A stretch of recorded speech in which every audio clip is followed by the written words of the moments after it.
How to install your new Waterloo soap dispenser and faucet. First, turn off the water supply. Pull the wires and hoses through the counterhole.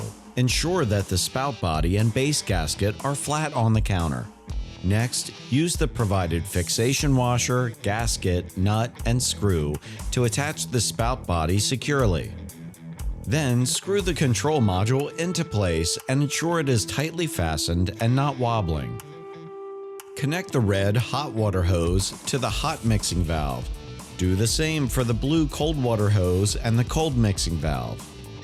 Next, put the provided rubber washer on the water outlet of the control module and connect to the outlet hose.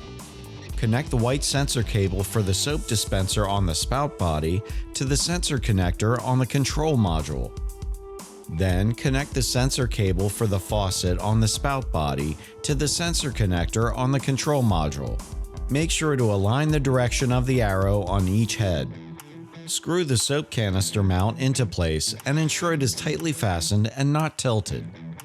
Connect the soap tube on the spout body to the soap outlet on the control module.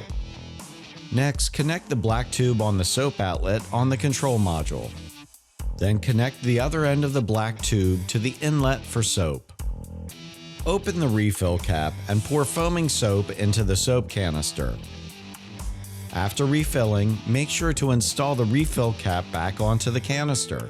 Then insert the fixation pin into the fixation tab on the bottom of the soap canister.